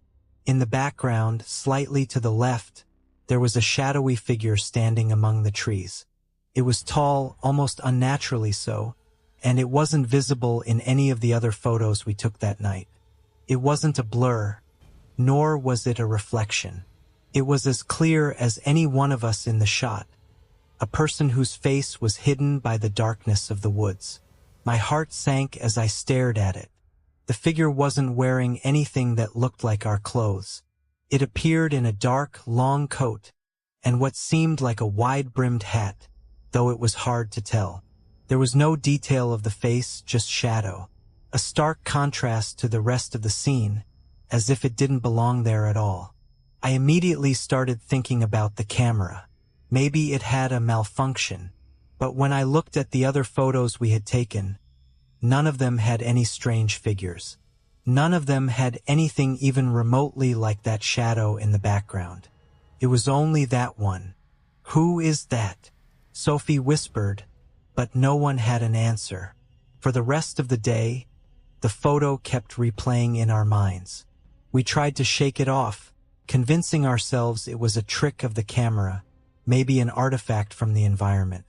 But it didn't explain the dread that began creeping over us. The more I thought about it, the more I couldn't ignore the feeling that someone, or something, had been watching us that night. We decided to go hiking the next day, desperate to push the strange incident out of our minds. The day was bright and beautiful, the sun hanging high in a cloudless sky. We walked for hours, exploring the forests nearby, laughing and taking pictures of everything we could. But the thought of the figure from the photo never left me. As the sun began to set, we took a break near a small clearing, and I couldn't resist the urge to take another picture of the landscape. We set up the camera again, but this time I made sure to check every inch of the frame, careful not to let anything unusual slip in. The photo came out clear, just as I expected. No shadowy figure, no strange shapes. We were all there, laughing, posing, and enjoying the moment. But when I looked closely at the camera's screen, something caught my eye. In the top right corner of the picture, there was a small detail I hadn't noticed before. A single, faint shape, barely visible in the distance, just beyond the tree line. The same shape as the figure in the first photo, standing just outside the frame, watching us from afar. I showed the group. Everyone stared at the image in silence. This wasn't a trick of the light. It wasn't an accident. There was someone watching us. And now it was getting closer. That night, we locked all the doors and windows. We didn't speak much after dinner, the atmosphere in the cabin thick with tension. The strange unease in the air had returned, but this time it felt different, more oppressive, as if the very walls were closing in on us. We barely slept, too frightened to close our eyes for fear of what might happen when we did. Every creak of the cabin, every gust of wind outside felt like something was lurking just beyond the walls. And every time I glanced at the photo, the figure seemed to grow clearer. I couldn't escape its presence. It was real. It was there. The next morning, we packed our things and left the cabin, each of us uneasy and silent. No one spoke about the figure in the photos again. But as we drove away, I couldn't shake the feeling that we hadn't just captured a strange anomaly in a picture. We had captured something that had been with us all along. Something that followed us, that watched us in the shadows. When we got home, I had the photos developed at a local shop, thinking maybe there was some detail we had missed. The technician handed me the prints with a strange look in his eyes. "There's something odd about these," he said quietly. I flipped through the photos. They were all normal except for one. The last photo we had taken before leaving the cabin. The figure was gone, but standing in the place where it once stood was something far worse. In the distance, just behind the trees, was a face. One we had never seen before. A face that, when I looked at it, felt like it had always been there, watching. And I realized the figure had never been an outsider. It had always been with us, always watching.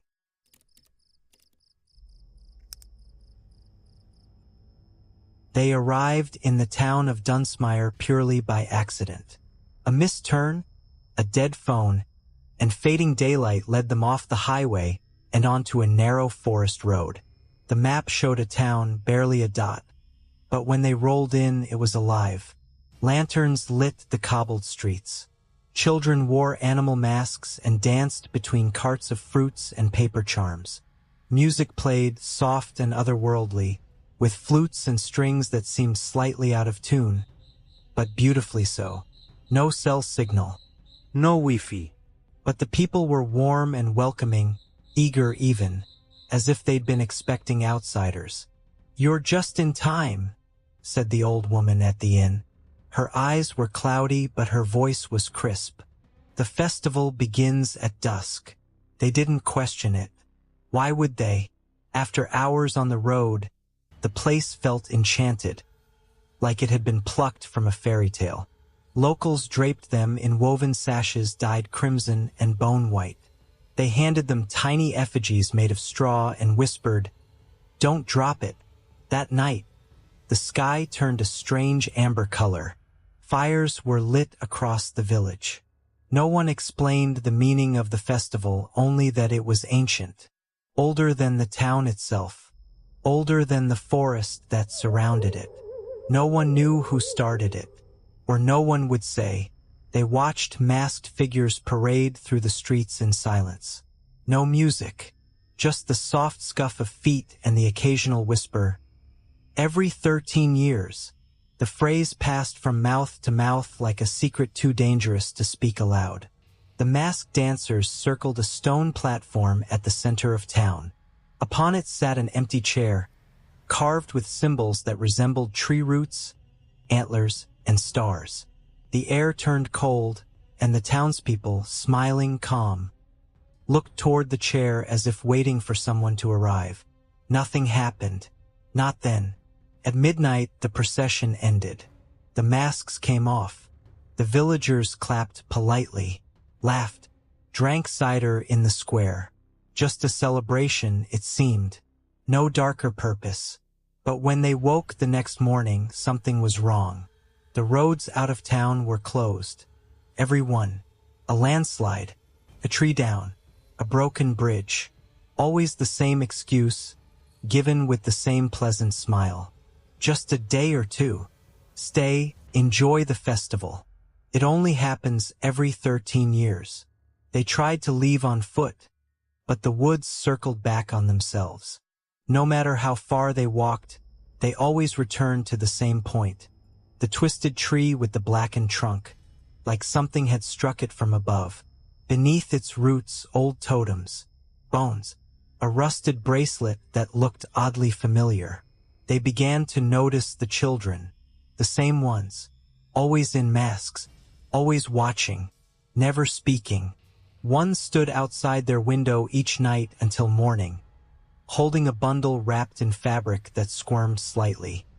Sleep brought visions, a voice speaking in a language they didn't understand, but the meaning sank in. They saw rows of stone chairs in the woods, empty, yet surrounded by masks hanging from branches.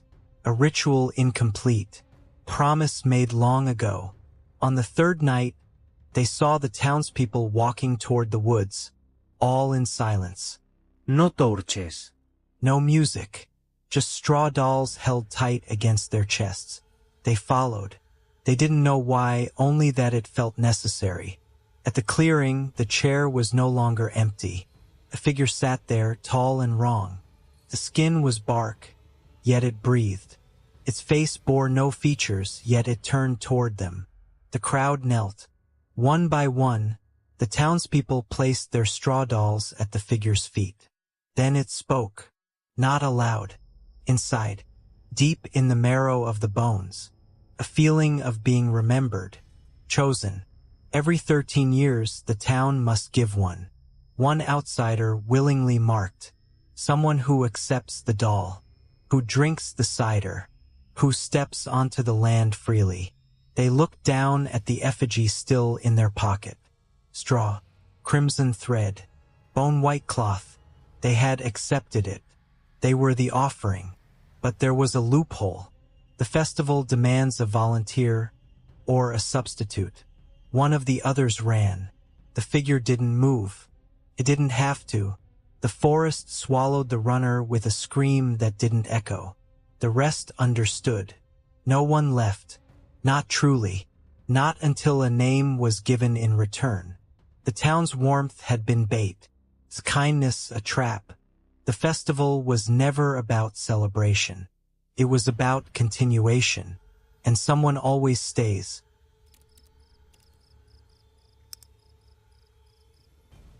It was supposed to be a short detour, a scenic road through the hills of West Virginia. Emma found the route online, some local travel blog claiming it was the hidden gem of the state. Narrow, winding, but quiet, peaceful. They'd rented a car after landing in Charleston, tossed their phones into airplane mode to disconnect, and trusted the directions Emma had scrawled onto a notepad. About 40 minutes into the drive, the road thinned to a cracked ribbon flanked by walls of overgrown pine. It was too narrow to turn around. The map no longer matched what they saw. That's when the fog rolled in. Not a gentle mist. Something dense, yellow-tinted, and strangely low to the ground. Visibility dropped to a few feet. The trees pressed in tighter, and with them came silence. No birds, no wind. Not even the usual hum of insects, just stillness. Then they saw the procession. Dozens of people walking slowly along the road, all dressed in black. Men in old-fashioned suits and women in veils, their faces obscured. They moved in eerie synchronization, as though part of some solemn ritual. A horse-drawn hearse led them, its glass box holding a simple pine coffin.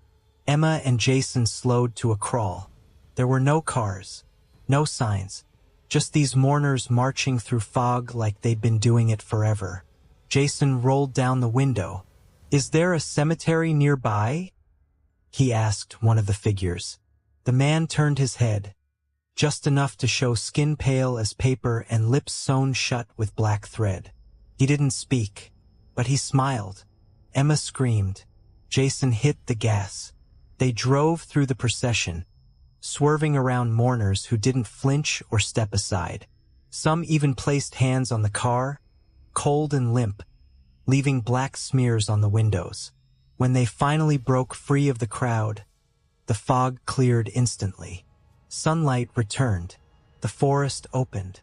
The GPS, somehow reactivated, chirped with a route back to the highway. Neither of them spoke. Not until they pulled into the next gas station, miles away, where Jason got out to clean the windshield. That's when he saw it.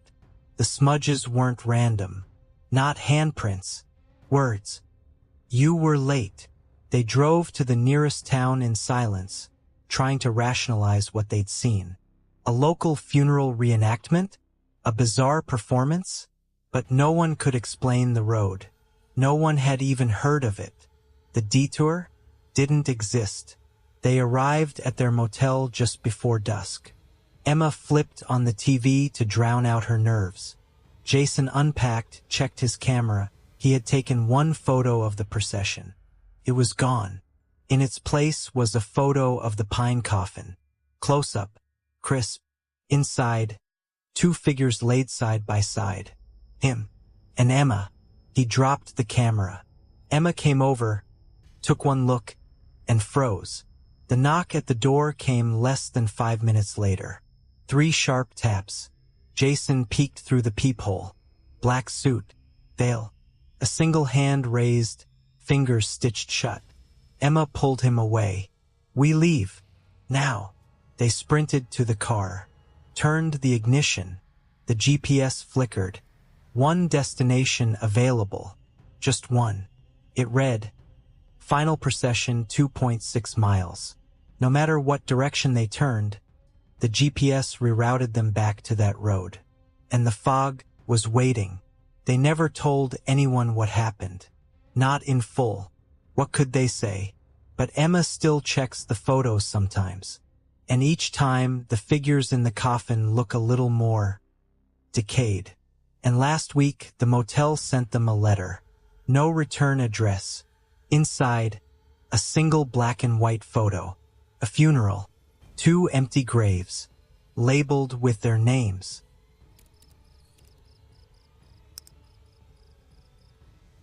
They arrived at the lake just before dusk. It had been a long drive, winding through forests so dense the GPS lost signal miles ago. The town they'd passed through, if you could call it a town, was nearly silent. A single gas station, its lights flickering. A man inside stared at them too long when they asked for directions. All he said was, "You're going to Black Hollow Lake? People don't come back the same." The lake was still. Too still. No birds overhead. No insects. No rustle of trees. Just silence so thick, even footsteps on gravel felt wrong. The air had weight, as if it were pressing inward. The group, 4 friends in their early 20s, laughed off the eerie vibes. They were there for a weekend away from signal, stress, and city noise. But something about that water made even their laughter sound hollow.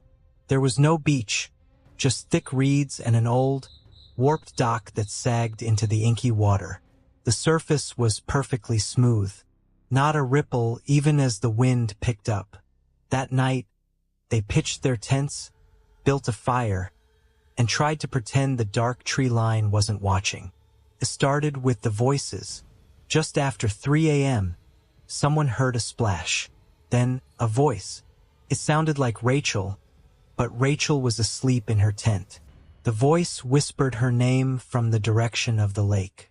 At first, they blamed it on dreams. Sleep paralysis. Too much weed. But the next night, the voice came again. Louder. Clearer. This time, it called for Marcus. Each night, it chose someone new. And each night, the voice got closer. By the 3rd day, Marcus was gone. They woke up and his tent was there, but empty. No signs of struggle. No footprints. Just the zipper half down and his shoes sitting beside it. Untouched. They searched the woods for hours, shouting his name. When they came back, his shoes were gone too. That night, the lake wasn't still anymore. It bubbled, small, precise disturbances on the surface, like something massive was moving just below. The dock creaked, groaning as if something brushed against its underside. Rachel stood at the edge, staring down into the black. "He's down there," she whispered. "I heard him. He's calling." They tried to pull her away, but she didn't resist. She just smiled. "You don't understand. It's not water. It's something else. It doesn't end." Then she jumped. They screamed, dove in after her. But the moment her body broke the surface, she was gone. No splash. No trace. It was like she'd fallen into a void, and the void whispered back. They packed up to leave, but every path led them back to the lake. The road twisted in impossible loops. Trees moved. The forest wasn't the same anymore. The next morning, Tyler disappeared. Only one was left now, Jenna. She didn't sleep, didn't eat. She sat by the fire, watching the lake, which now boiled with slow, methodical ripples. At dawn, the dock was gone. Just gone. The boards weren't broken or submerged. They simply weren't there. Jenna began to piece it together. The townspeople weren't warning them out of fear. They were keeping it fed. Every year someone came. Every year someone vanished. No reports. No search parties. The gas station man had stared too long, not because he was concerned, but because he was counting. It wasn't a lake. Not in the way lakes are supposed to be. It had no bottom because it had no base. No foundation. Just endless depth. The water was a membrane, a skin stretched tight over a mouth, a thing waiting to feed. And now it was full of voices. They didn't echo. They layered, speaking over one another in soft, watery syllables, begging, pleading, mocking. That final night, Jenna wrote everything down. Every sound, every movement, every memory. Then she placed the notebook near the fire and walked to the water's edge. When morning came, a new couple pulled into the clearing. The notebook was still warm. The lake was still quiet.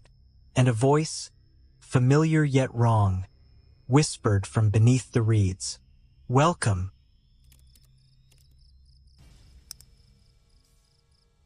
The town wasn't on any of our maps.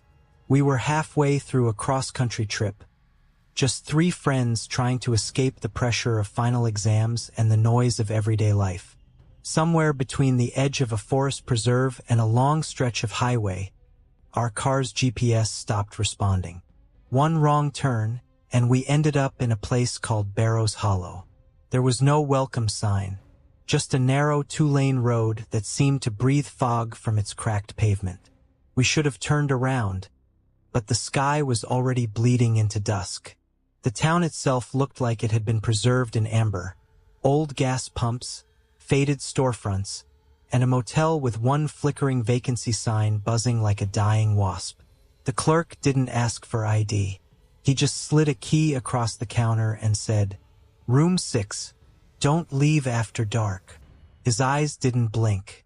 We thought he was just eccentric, maybe too into the whole mysterious small-town aesthetic. But when we stepped into room 6, the air changed. It smelled faintly of copper and wet wood. The wallpaper peeled in long, curling strips, and the lamp by the bed blinked like it was caught between this world and another.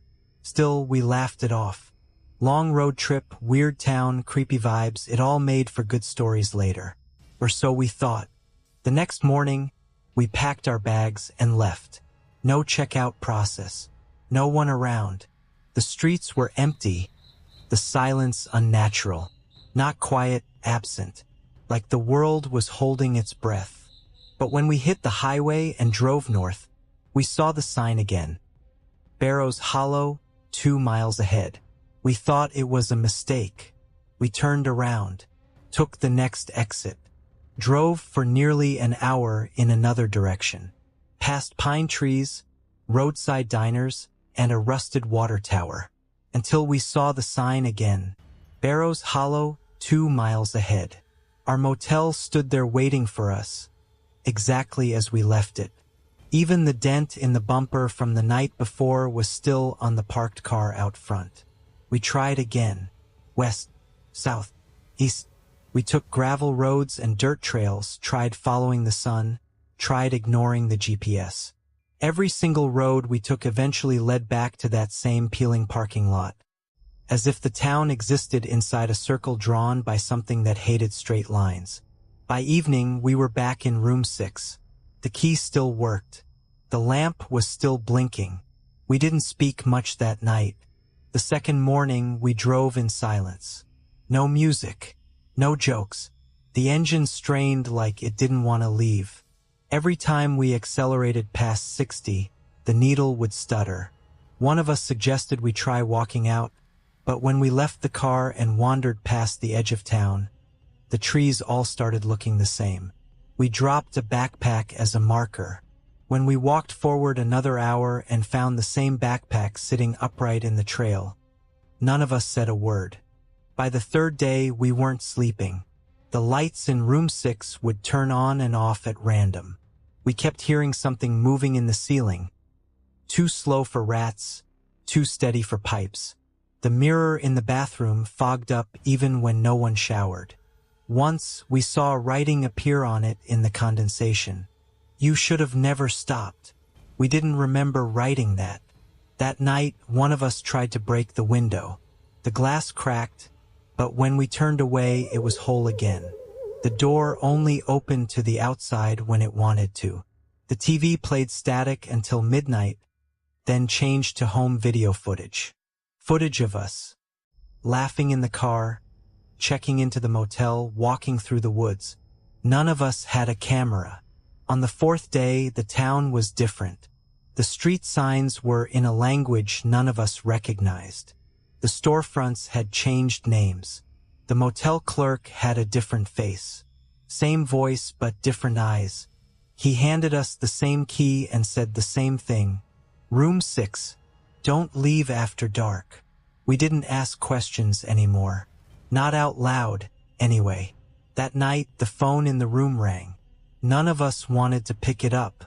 It rang 13 times. On the 13th ring, it stopped, and the closet door creaked open. Slowly. Inside wasn't clothes, just stairs leading down. Endless stairs.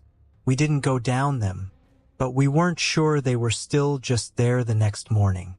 The closet was empty again. The motel looked normal, but one of us was missing. Their bag was still there, their phone still charging, but their shoes were wet, and the bathroom light wouldn't turn off. We left again, this time in silence. We didn't see the Barrows Hollow sign. We didn't see any signs at all. Just the same trees, the same cracked roads, the same motel sitting in the middle of it all, waiting for us like we'd never left. We're not sure what day it is anymore. The clock by the bed is stuck at 2:13 a.m. every night. The sky never seems to reach noon. We've stopped trying to leave. Somewhere deep down, we've started to believe the roads don't lead back to the motel. They've always led here. It was the second day of their beach trip when Ava spotted it. Something buried under a thin crust of sun-warmed sand near the dunes. First, she thought it was trash. A small, leather-bound object, weathered and softened by salt air. But when she picked it up and brushed away the grains, her fingers tightened. It was a diary. The first page was blank, brittle and yellowed. But as she flipped forward, the ink changed. The handwriting became sharper, fresher. Dated entries appeared. The first one read, July 14th. They arrived late in the evening. The girl found this book. Ava froze. July 14th. Today. She glanced at the page again. No name, just an entry. She looked around, half expecting someone to laugh, to admit they'd planted it.